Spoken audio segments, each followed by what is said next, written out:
Good morning, everyone. My name is Tim Wicks. I serve as head of practice here at City Center, and it's a great pleasure to welcome Dr. Gaylon Ferguson. He is a graduate of both Yale and Stanford, and taught for 15 years at Naropa in Colorado. And he continues to write, and he's written 3 books. His most recent one is Welcoming Beginner's Mind.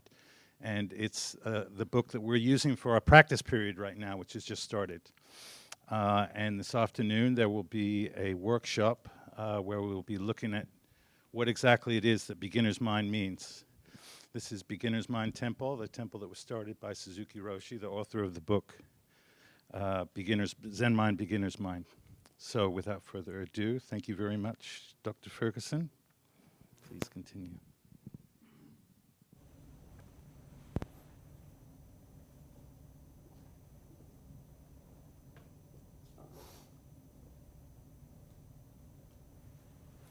Good morning, and thank you for the invitation to be with you this morning. I was here 19 years ago, which sometimes seems like another lifetime. And I began that time by expressing my appreciation for the founder of the 3 practice centers, the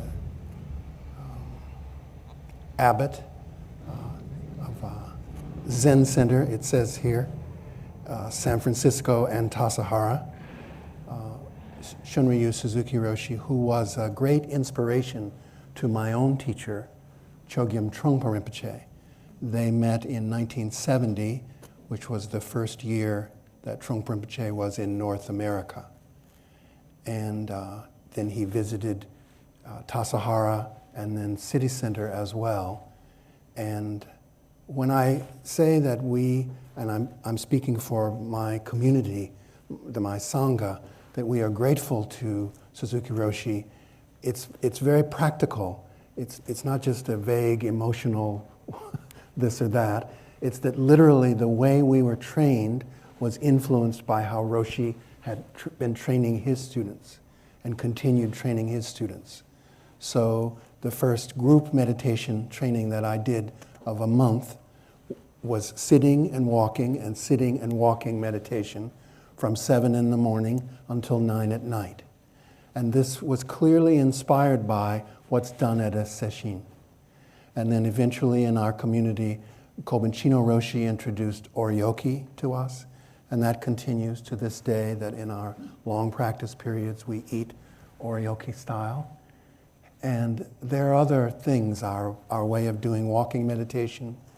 Kobenchino Roshi introduced our community to the 20th Shibata Kanjuro sensei, who teaches Kyudo, or he passed away a few years ago, the Japanese archery, which Kobenchino Roshi, I think, had trained at Komazawa University in that. So there are just a number of ways that our practice and our training was influenced by Zen tradition, and specifically Suzuki Roshi and his way of training his students. So it's a gift that you've given us that is unspeakable in some way.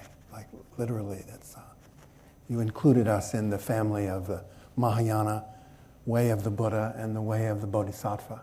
So I'm very grateful to be here and express that on behalf of my community and generations of practitioners who have. I thought I would say something about Trungpa Rinpoche and Suzuki Roshi because people sometimes ask me, do you have a sense of what their friendship was like or anything? And I have just something that he wrote after Roshi died in 1971. And I thought I would just read the words of what he said. It's called Suzuki Roshi, A Recollection of Buddha, Dharma, Sangha. So here, every day in your practice, you commit to the 3 jewels. You take the vow of following the way of the Buddha, engaging the practice of the Dharma in a community called Sangha. So he calls it a recollection of Buddha, Dharma, and Sangha. And I'll just read it. You can see it's personal, but also the fact that he gives that title to me suggests that it was something more than just a personal friendship, that he was just saying, I liked Suzuki Roshi as my friend. So here's what he says. This is Chogyam Trungpa Rinpoche. The Venerable Shunryu Suzuki Roshi, founder and abbot of Zen Center, San Francisco, and Tassajara, California, died on December 7th, 1971. He taught on the west coast of the United States. Personal contact with him and exposure to his written works inspired thousands of people to a living experience of Buddhism. The style of his teaching was direct, thorough, and without ambition. His way of working with students transcended cultural barriers, as well as any others, reflecting his real being. The Roshi's style shines through as part of the living lineage of Dogen Zenji. It is direct experience or living Zen. His quality of not dwelling on any particular trip provided an extraordinary situation in contrast to the militancy of American Zen. At Tassajara in June 1970, I first met the Roshi, an old man with a piercing look, quite ignoring the usual normal Japanese diplomacy. All his gestures and communications were naked and to the point, as though you were dealing with the burning tip of an incense stick. At the same time, this was by no means irritating, for whatever happened around the situation was quite accommodating. He was very earthy, so much so that it aroused nostalgia for the past when I was in Tibet working with my teacher. Roshi was my accidental father, presented as a surprise from America, the land of confusion. It was amazing that such a compassionate person existed in the midst of so much aggression and passion.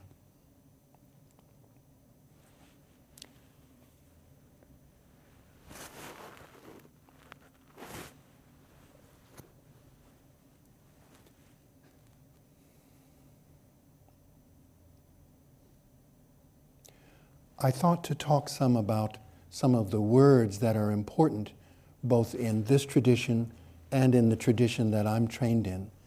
Scholars call the Tibetan tradition Indo-Tibetan Buddhism. The Indo meaning that it came from India. I think in one of your chants, does it say here 4 countries? Is that right? I'm guessing that means India, China, Japan, and now the United States. In our own case, India to Tibet, and then by way of Oxford University to the United States. Trungpa Rinpoche got a scholarship to Oxford and studied there for a few years before establishing a center in Scotland and then coming to North America, Canada, and then Vermont. So the teachings of the Buddha handed down to us for this long, long time are there in words, and they're there beyond the words. They're there in gesture. When Trungpa Rinpoche says his experience of communicating with Suzuki Roshi, that it was like dealing with the hot tip of a burning stick of incense, he doesn't just mean what Roshi said, the words, the nouns and verbs and vocabulary. He means the presence of the person was so direct and so simple and so ordinary in a certain way. And yet he remarks on how extraordinary such ordinariness could be. Some of Roshi's students talk about the way that Roshi entered the Zendo, the way he put on his sandals and so forth. So the teaching, particularly in this tradition of Zen, is beyond words. It's a transmission passed on outside scripture, it's sometimes said. The origin, at least in one account, is that the Buddha once held up a flower and that Mahakasyapa smiled, and that was the beginning of the Chan and Zen tradition. But equally, the words of the Buddha and the words of our teachers are very important to us. We remember the words that our teachers said at a particular moment that were important to us, encouraging us in kindness, encouraging us in patience. We remember the words. And in the tradition I'm trained in, we use the Indian word Buddha Vachana, which literally means Buddha word. So the chant books that we were using yesterday, we don't place those on the floor. That's a sign of respect. That's our decorum, so to speak, that you just, if someone does that by mistake, that's their first time sitting, someone sort of, says, well, our custom here. And that has to do with the respect for the words, that the words of the Buddha and the words of our teachers in our lineage have inspired people just like ourselves, ordinary human beings, into wakefulness. So those words are regarded as having a potency, a power, and a depth that can be uncovered, released in a way that's strengthening and softening to us. So the words are very important in the tradition of the Buddha Dharma, we call it, the teachings of the Buddha. We have the sutras, for instance, which you chant in the morning here, and we also inherited that, and we chant the Heart Sutra as well at the beginning of our practice day. So the words of the Buddha are regarded as, you could say, sacred. They're so meaningful. The words of our teachers, there's a famous Tibetan text called The Words of My Teacher that's been translated into English, and people study that. So I thought to just go over 5 key words, so to speak. And is there anyone here for the first time this morning? Yeah. Oh, good. Oh, welcome. In particular, welcome. Yes, you're welcome. So for some of you, this may be the first time hearing some of these words. And for others of you, literally decades that you've been coming here and being here and sharing your presence and being part of this community, which really, by the way, as an outsider, it feels like a community. It really does. It feels like a sangha. And there's a taste of that. I don't know what the exact words would be, but that in itself is inspiring, that a community has been established here of practitioners and people who aspire to a way of life based on gentleness and compassion, and that's continued now these, is it 60-something years? Yeah, something. Okay. That's impressive in itself, and that's inspiring to me. Our community has its difficulties in the last 5-6 years in particular, and so I hope that we can also find our way and continue the way of the Buddha, the way of the Bodhisattva, we say. So the 5 words, I'll just name them and then go through them, and when we get to the last one, you'll know that it's coming to an end. The 5 words are beginner's mind, which the Tanto Tim Wicks mentioned. This is Beginner's Mind Temple. Is that what you say? Beginner's Mind Temple, it's the name. Yeah. So beginner's mind is the first word. And then there's this term, practice realization. It's a term from Dogen Zenji. Trungpa Rinpoche mentions Suzuki Roshi as passing on that lineage of Dogen. So practice realization. Then in the book Zen Mind, Beginner's Mind, there's a phrase, to practice with no gaining idea. So I thought this, we could just consider, what does that mean to engage with no gaining idea? It's not most things we do are for gain. You'll get something if you do that, but what would it be to engage something with no gaining idea? And then the last two, I have an old copy of the Wind Bell in which Roshi uses a phrase, Buddha, Buddha, Buddha. And I wonder what that means. And so I thought I'd read it aloud, and maybe you can help me with what he means there. Buddha, Buddha, Buddha. And then the last one is a saying from a contemporary Zen teacher, grief is a Buddha. Grief is a Buddha. What would that mean? That grief could be a Buddha. So those are the five.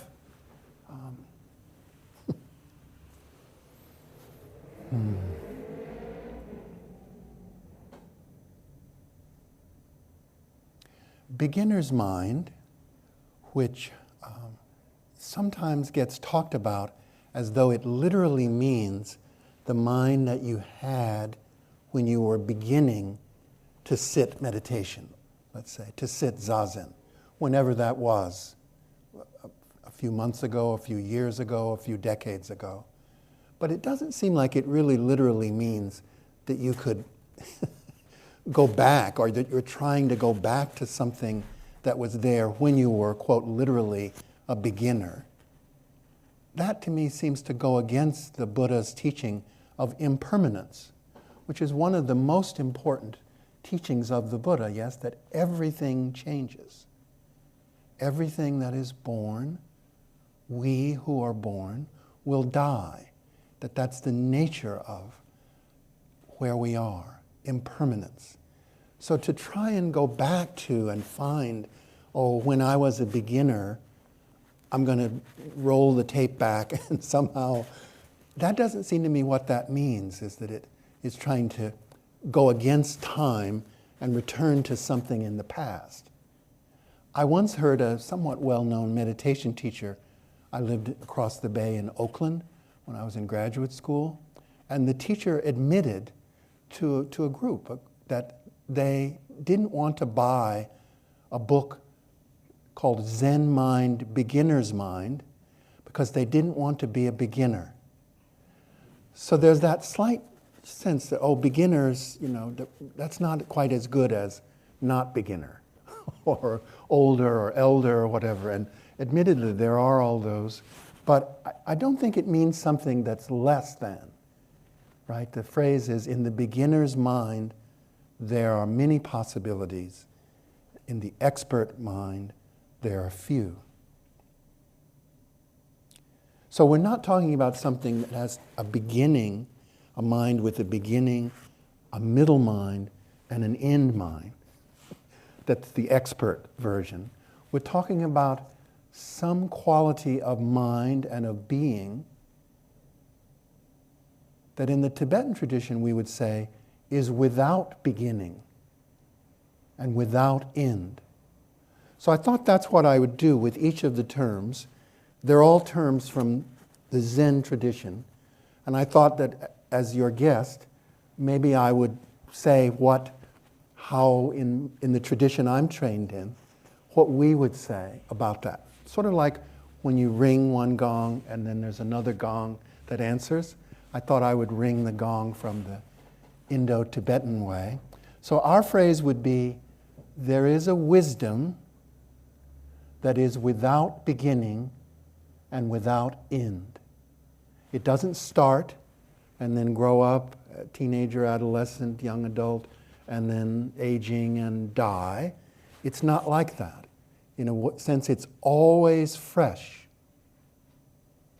You could almost say innocent. Innocent, which I think the roots of that word are literally not to know. The expert knows a lot. At a glance, already knows, oh, that's what that is. That's who this is. This is who I am. But is there some way of knowing that doesn't have a beginning? It's not a matter of expertise or getting better at it. It's there from the beginning, which means it's there in the middle, and it will be there at the end. It's without beginning or end. Everything that has a beginning will have an end. Yeah? Eventually falls apart. The archaeology of previous lifetimes and civilizations from the past, everything falls apart. But is there some aspect of our being that doesn't start and stop, doesn't begin or end. And what is that? What might that be? Would it be possible to feel that and become familiar with that and know that without conceptualizing it of, oh, that's it, I got the answer now. That's what they're pointing at. Because if we do that, we've put it into a box and we've made it into something that began at a certain day, when a certain time and a certain experience, and we've kind of captured it and tried to freeze it. And so this isn't like that. This is something open and flowing without a beginning, and it doesn't end just by hearing that sound. It's not interrupted by anything. It includes everything. So it's a little bit mysterious what this, I mean, we read that title, Beginner's Mind, and we might think, I like that, or I don't like that, or I don't want to be a beginner, or what would it be to be a beginner one's whole life, and throughout one's practice, right? Roshi says it's the secret of practice. It's beginner's mind. So in the Tibetan tradition, I think we'd say, not only can you not get it, it's not a thing that you sometimes have and sometimes don't have. You couldn't throw it away, even if you tried. It's not like that. We say without beginning and without end. It doesn't end. It's not a thing. It's not fixed. So the second one, the second term, the second word I was going to talk about is practice realization. And we have the same question, is that usually we do practice and we might think, well, that leads to somewhere else called realization.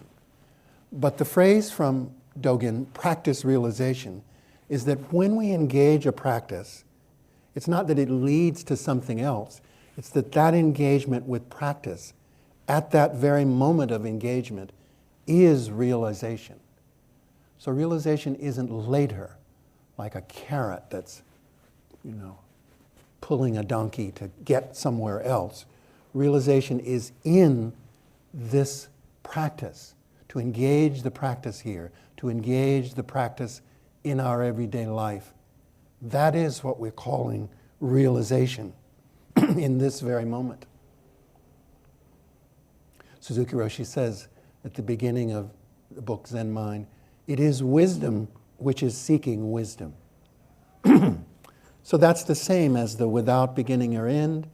Even our interest in being here this morning for first time or thousandth time, that very interest is itself this wisdom without beginning or end. It is a practice to come and be here in community with each other, and that very practice is realization. That is it. It's not that that leads to something else. Trungpa Rinpoche has a book called The Path is the Goal. And I have a somewhat old copy, but I wanted to bring it along because of that title. The Path is the Goal. A Basic Handbook of Buddhist Meditation is the subtitle. I think that means something like, again, I'm trying to sound the gong from the tradition, our tradition, that the path, engaging the path, is the fruition, the goal, is realization. Not that the path has to gain something or get to something other. The path is leading us into where we are, where we actually are in this moment. It's leading us here in that way. So then the third one, no gaining idea. Suzuki Roshi says this a number of times in Zen Mind, Beginner's Mind, to practice with no gaining idea.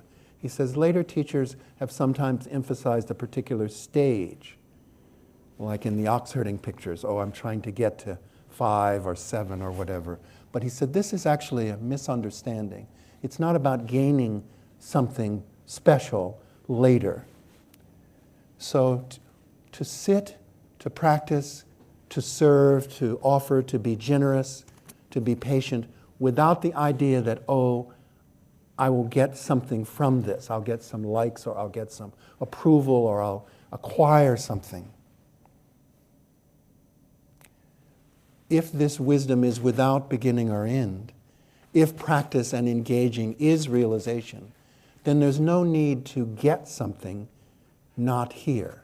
In fact, that very gesture of trying to get may miss what's here already. There's one Tibetan teacher who sometimes asks students, how far do your fingers have to go to touch space? In the same way that Dogen talks about time, time is very important, being time, time being. In the Tibetan tradition, there's a lot of emphasis on space, interestingly enough. There's even a great teacher called Great Space. That's what the name means, Long Chen, Great Space person. Or Anne Klein scholar translates it, Great Expanse. So this Tibetan teacher's question is, how far do your fingers have to go to touch space? If we feel that space is out there, I need to gain space or get space. And the reason why space is an interesting word is space isn't a thing. It's not a delimited, defined, how much space do you have, how much space do I have. It's not that kind of thing. So the very effort to gain may miss what's already here. Trungpa Rinpoche's first book in North America is called Cutting Through Spiritual Materialism. You may have heard of that. It's 50 years old now. Spiritual materialism was a topic that in his early days in this country he talked about quite a lot. Spiritual materialism is practicing trying to gain something spiritually. It's based on materialism. The materialistic outlook, he once says, seems to be dominating. Maybe it has to do with global capitalism.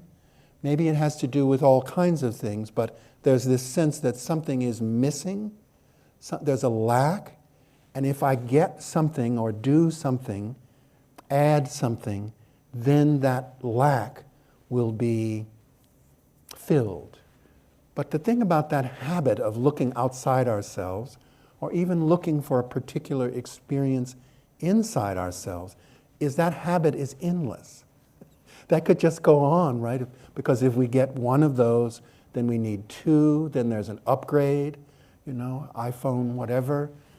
The materialistic practice, it's not just an outlook, but the materialistic practice of getting, acquiring, getting and spending, right? It says in an English poem.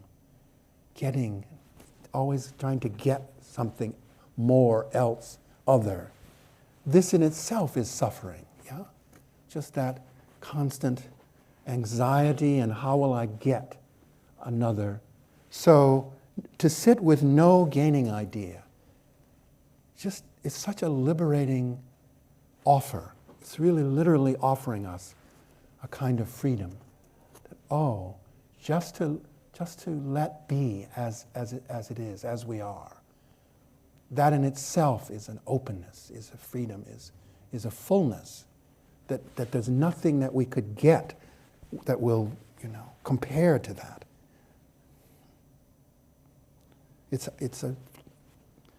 That which we've been seeking may already be here with us. The first of the ox-herding images in Zen is seeking, looking for the ox. And we might think, well, that's a mistake, right? The ox isn't elsewhere. But in the commentary that Trungpa Rinpoche did on the ox herding, he said even that dissatisfaction is a sign of our wisdom nature. It is Buddha nature that is seeking to wake up. So even that dissatisfaction is the beginning of insight.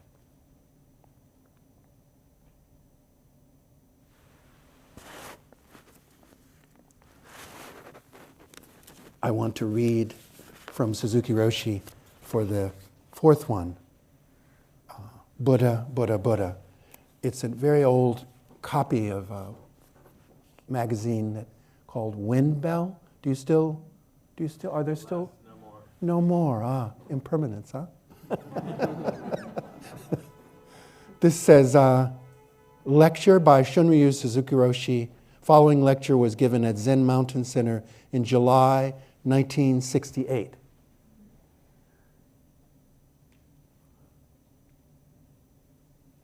Is that 40, 50, 56 years? 56 years ago, okay. So Suzuki Roshi said, I want to explain shikantaza, what it means just to sit. So that's at least one translation of shikantaza, to just to sit or just sitting. A monk said to a Zen teacher, it is very hot. How is it possible to sit somewhere where there is no hot or no cold weather? The teacher answered, when it is hot, you should be hot Buddha. When it is cold, you should be cold Buddha. And then Suzuki Roshi said, this is Dogen Zenji's understanding of the story.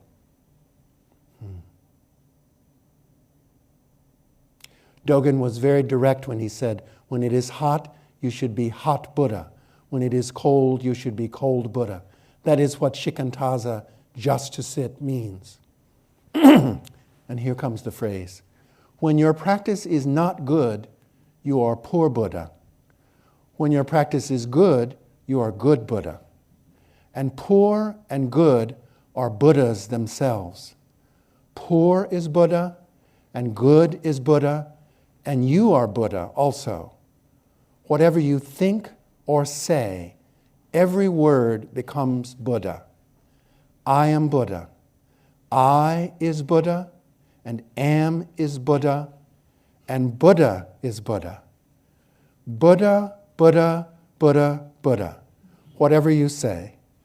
Then there are no problems. Buddha, Buddha, Buddha, Buddha. There is no need to translate it into English. No need to be bothered with fancy explanations of Buddhism. Everything is Buddha. Sitting is Buddha. Lying down is Buddha. Each word is Buddha. If you say, Buddha, Buddha, Buddha, Buddha, that is our way. That is shikantaza. When you practice zazen, sitting meditation, with this understanding, that is true zazen. And then Roshi says, even though we say just to sit, to understand this is rather difficult, and that may be why Dogen Zenji left us so many teachings. So I read that because I want to admit that I don't know if I know what it means, that everything is Buddha. I don't think that to me everything seems like Buddha or is Buddha. I don't know. I'm not even sure I know what that means, even aside from realizing it and living it out. It seems it would be a life of a kind of fearlessness and courage and bravery, that we could meet life with a sense of its basic, there's something basically wise in what unfolds in our life. And we could meet that. The wisdom in us and the wisdom in our life could meet each other directly. The hot tip of incense of what's occurring in our experience. But maybe that's, so maybe we're coming toward the end. Maybe you can help me with understanding. What does it mean, Buddha, Buddha, Buddha, Buddha?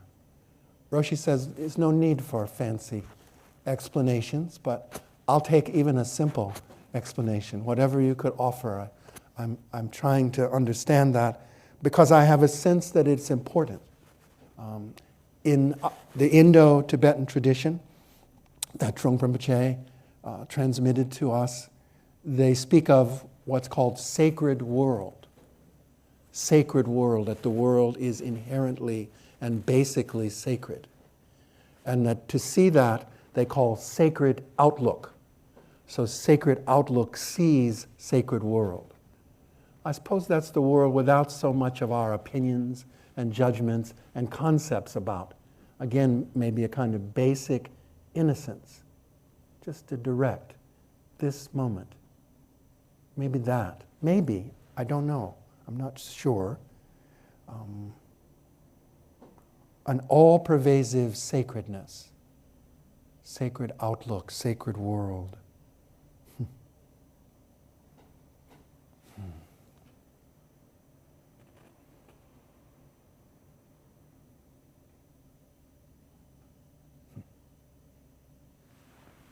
last one, which in a way extends we say, well, some things seem basically good, some things seem Buddha, some things seem sacred, but many things doesn't seem that way, or what would that mean for?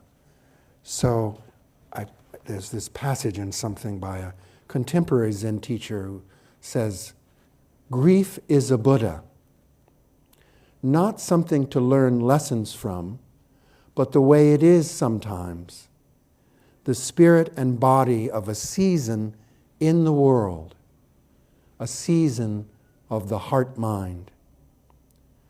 Grief is a Buddha. Joy is a Buddha. Anger is a Buddha. Peace is a Buddha. In the koans, the case studies, the records that Zen practitioners engage, in the koans, we're meant to become intimate with all the Buddhas, to climb into them, let them climb into us, burn them for warmth, make love with them, kill them, find one sitting in the center of the house. You're not meant to cure the grief Buddha, nor it you. You're meant to find out what it is to be part of a season of your heart-mind, a season in the world that has been stained and dyed by grief, made holy by grief.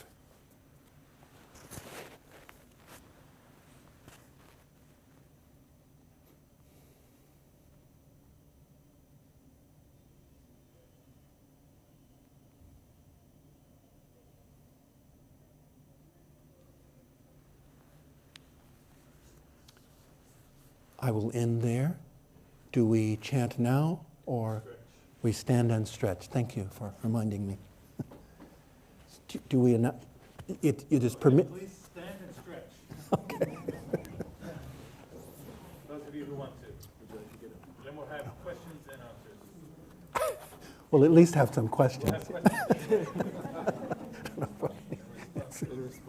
Okay. Hopefully responses. Hopefully questions. Thank you. Thank you.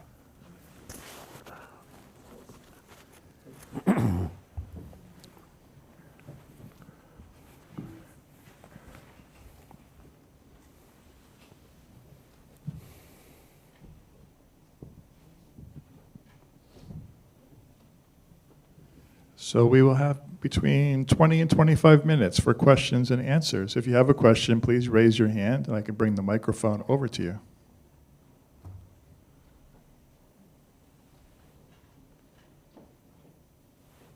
Our first question.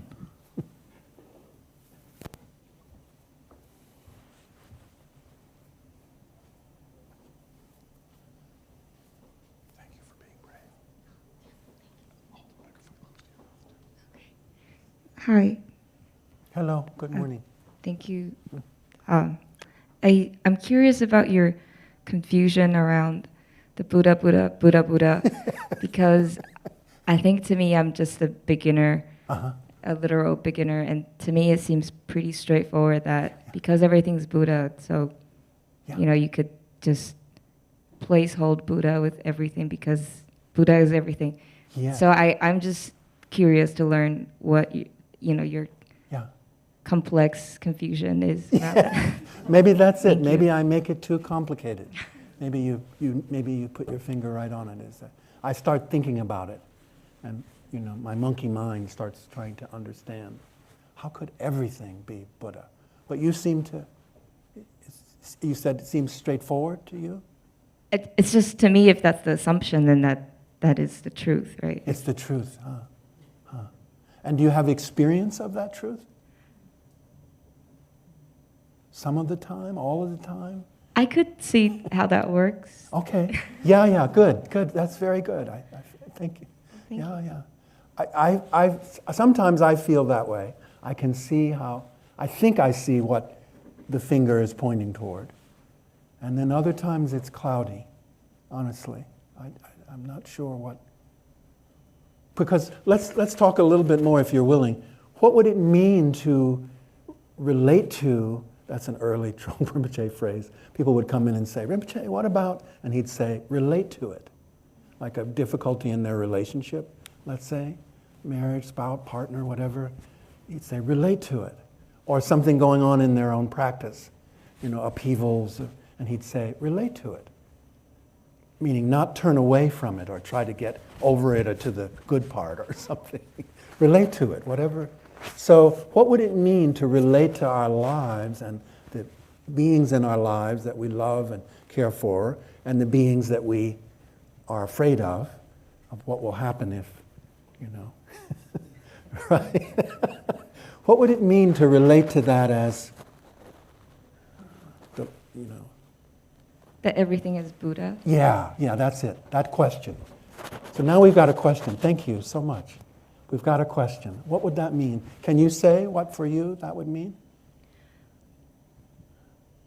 To me, I think the assumption is Buddha is good and bad and poor and everything. Yes, like both good the and bad. explanation. Yeah, good. So it would make sense that everything I love and I do and I hate and everything is also part of Buddha. I just think it makes sense. Yeah. So, but that's probably just very shallow. No, understanding. I don't. No. Yeah. I think you could trust your understanding with the sense of openness that maybe there's more to understand. That would be a true beginner, is that we're willing to learn. Sort of, that's what's unfortunate about losing being a beginner. It's, I know the answer already or something.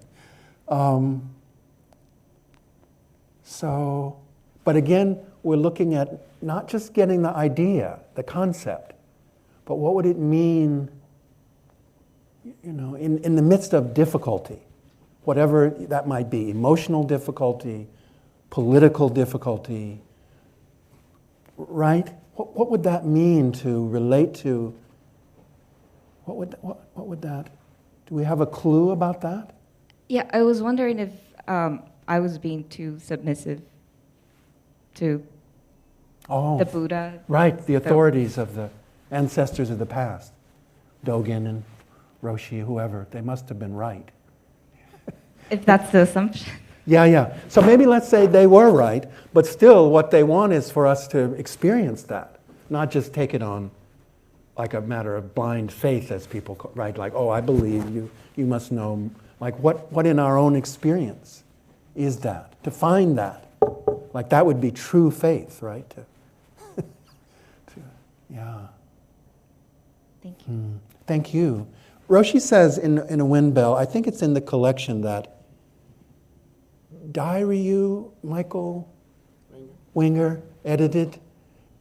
I think the talk is in there. He says that we Buddhists, it took us a while to figure out what Buddha means. I thought this was really, I was very struck by that. That initially, I think the awakening of the Buddha must have been I think that was a big event, right, in India. And I think even what becomes called the Hindu tradition, they later say, yes, he was the 7th incarnation of Vishnu.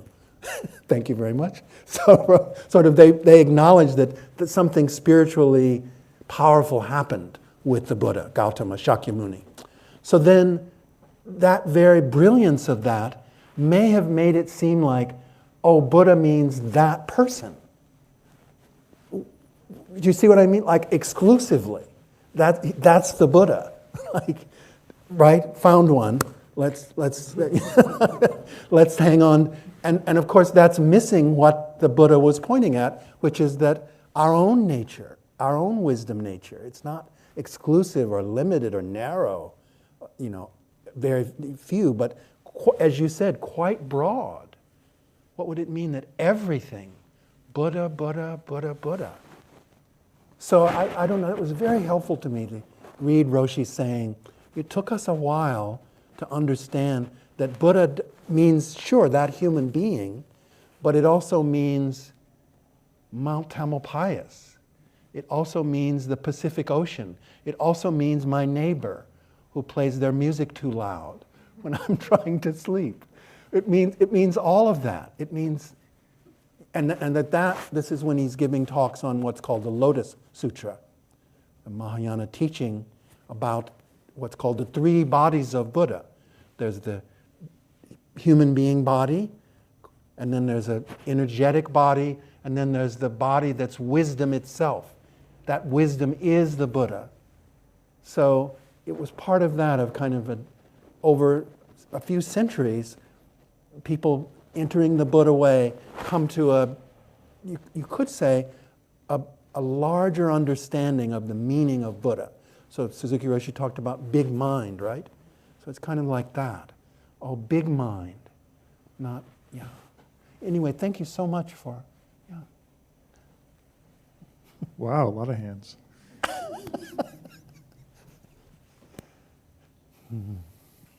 Thank you so much for your talk. That was so insightful and really wonderful.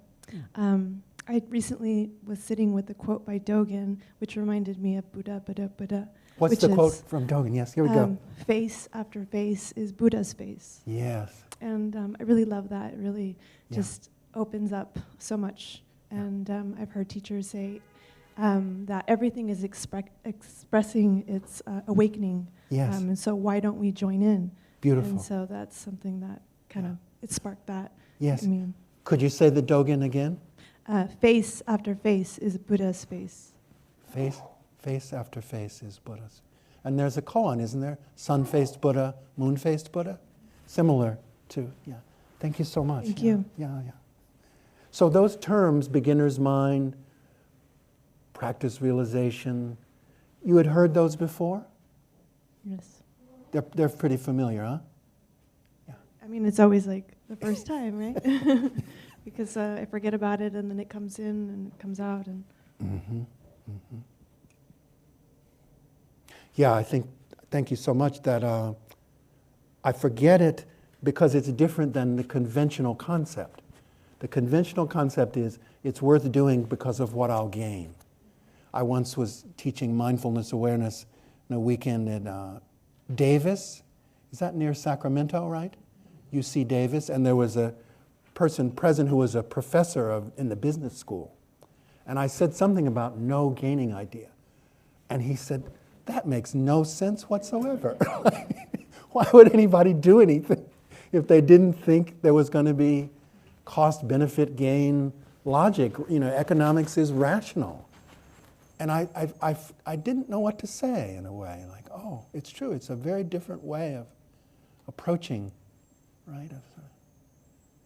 People now say, it doesn't have to be so transactional. I'll do this, and then will you do?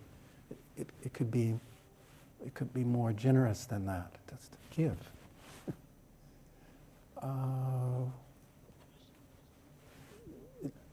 Person in the. Actually, the person right. Okay. All right. Thank you. You all do it. Yeah. Okay. Well, thank you so much for the talk. And what you were talking about was sort of what my question was facing. So the book that you mentioned is The Path is the Goal. That's and right. Looking at like gaining mind, non-gaining mind. Something that I think about, grapple with, is the difference between intention versus grasping and aversion. Mm-hmm. And I think when we are on the path of practice, if we do have the goal as the path, and even if in each day that we sit, we're not actively thinking of reaching enlightenment, there is, at least for me, I don't know how others feel, some part of me that would like to, act as a bodhisattva and save all beings, and as we repeat some of those phrases. So I guess, to you, what is the difference between holding too tightly to that idea and sort of the non-gaining idea of like the path as the goal? Yeah. So go ahead. It's a good question, yeah. Go. What would you say? Yeah. And really, good questions are, a really good question is like something you can chew on and you get nourishment. And an easy question, is like fast food or something. You're soon hungry again. But a good question you could chew on for a long time. Like, oh, what is that? And how's that different than that? And anyway, what would you say? I guess part of it comes from the feeling space of when you act and finding the middle path between what feels tight when you act.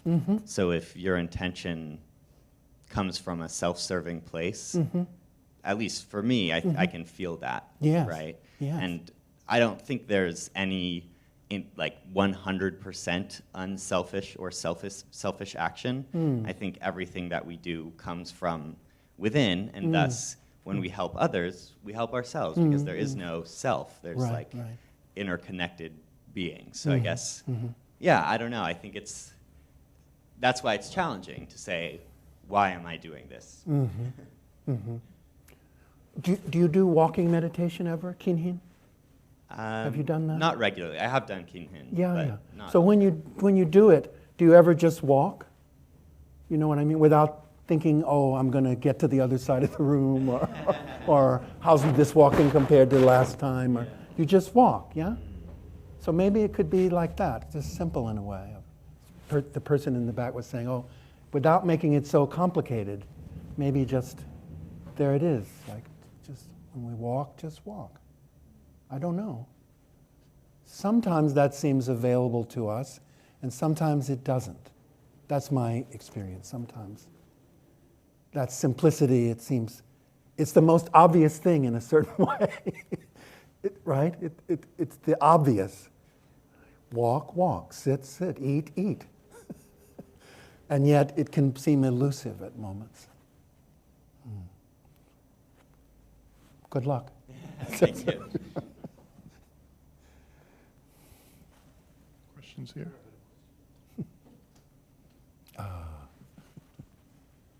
Hi, Good morning. is this working? I wanted to respond to the Buddha. Please, part. please, yeah. To me, it feels like it establishes a sense of equanimity, or not Yes. even a sense of, but like it feels like it dissolves differences or discrepancies or values or judgments on any one thing, and it also feels like it almost dissolves the idea of object at all. It could, yeah. Which, like I say, feels like both like psychologically and somatically, because that's how I experience things, because I'm a human. And like I guess when I think about, there is a reason that I come here, and it's, you know, the Buddha stance, sort of, it helps that. So there is like I guess it's a spiritual materialism in a sense, because what that does to me is sort of, it feels like emotionally regulating. Yes. And yeah, like I would much rather be an emotionally regulated person that's Yes. interacting with other people in this world than not. Right. So I guess that's sort of goal-ish. Yes, it is. So this is back to the previous question in Yeah. a way. It's sort of, without turning it into spiritual materialism, what kind of aspiration to be of benefit, to be helpful, and to be regulated enough to not just reactively yell at somebody Right. if they're annoying us or whatever. Yeah, Right. this is very good. Yeah, it's a question. It also reminded me of Malkovich, being John Malkovich. I don't know if anyway, he goes through all these like portals that are through his own mind. He's like this like, you know, celebrity who's maybe not a very nice person that doesn't think about other people, and then Yeah. and then everywhere he looks, it's just him Yeah. looking back at himself. Yeah. Thank you. Thank you. Thank you very much.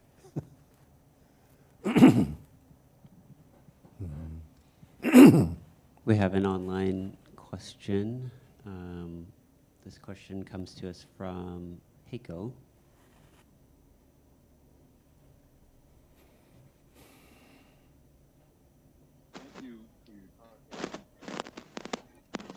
Just hold on a second. Okay, I'm speaking through my, you can hear me now? Yes, go ahead. Okay, thank you. Thank you, Gaylon, for your talk. I just wanted to address, actually just to quote Suzuki Roshi on the Buddha, Buddha, Buddha in, I believe it is in Zen Mind, Beginner's Mind, where he says, trying to deconstruct, as everyone has sort of applauded so far, the difference between Buddha and the Dharmakaya, the other, the self. And he says, when we get down to it, you can say something, something, something. And that's from Suzuki Roshi. Thank you. Wonder what that means. Could you say something of what you feel that means, you think that means? Thank you. Well, what I took away from it is kind of echoing what I've been hearing, which is that if we can look at the world in an equanimous way, Buddha is not so high and the path is not so far. And he was saying that in this moment to honor Buddha, Buddha, Buddha is maybe pushing it away from us, depending on our personal style and use of words, I suppose. But that he said to his students, he said, you're all very beginners, and this is in the early days of our practice here. He said, something, something, something will do. Thank you. Thank you very much. Yeah.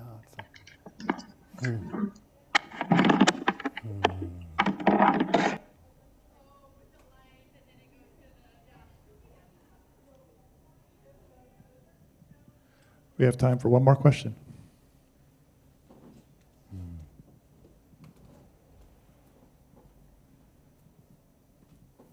Hello, hi. I enjoyed your talk this morning, and I just want to say I hope I never become an expert at Buddhism, and I hope I never will. Okay.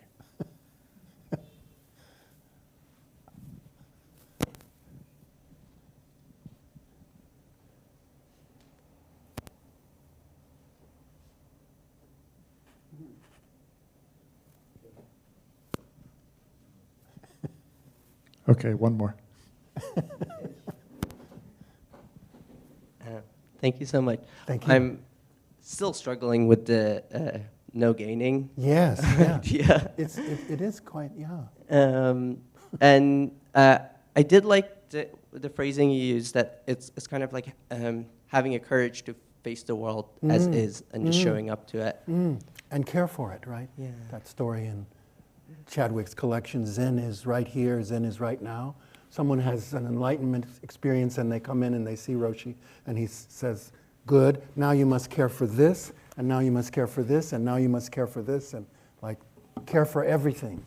You know, like care then, it's like take care of. Yeah, it's a very beautiful concept, and it is, and this is a fear, and maybe it's kind of influenced by an American way of thinking, that if we show up to the world without an expectation of gaining something, what if we spend our lives in waste? You know, I don't know if you have this in your tradition as well, but on the board at the front of the door that they knock on. I just read it as well, yeah. What is that called where is there a name for that? The Han, thank you. It says. You want to say what it says? Please, thank you, yeah. Well, I don't remember like all the details, but at the end of it, it says, don't waste this life. Yes. And it's very on the nose. Yeah, agreed. I think, did it used to say that at Tassajara, or does it still? Yeah. Okay. It's on the Han, yeah. All right. So along those lines, I'm wondering, so there's this fear of like, if we go with no intention, but no idea of what we want to gain, don't we risk wasting this life? Right, yeah. And the question might go the other way around. If we're always trying to gain, might we miss what's already here? So. Yeah, that's a very good, like the other side of the coin. Yeah, yeah. We hear less of that part in the cultures most of us have grown up in. Less of the part about, well, what's here already? What are we already without becoming 2.0 version? There's some philosopher who says, we're all trying to optimize the optimal version of ourselves now, like a product. Do you know what I mean? The optimal version is 3.0, 4.0. Send this one back to R&D for a little more upgrades or something. So there's a lot of pressure in that direction. And so then even just to counter it a little bit with, well, what's already here? Not necessarily in its all the time brilliance and profundity, but even its confusion, even its delusion. What could we learn from that? How could we, right? To realize one's delusion is itself an awakening, right? Oh, I'm just confused at this. It's just confusion. I'm just grasping. I'm just trying to hold on or fix or fixate. To recognize that is a path. That's realization as well. To realize the confusion and know it as, okay, don't need to make more of that. Thank you. Maybe that's the faith element of like showing up to the world and trusting that the wisdom comes through. Yeah. Thank you. Thank you. Yeah.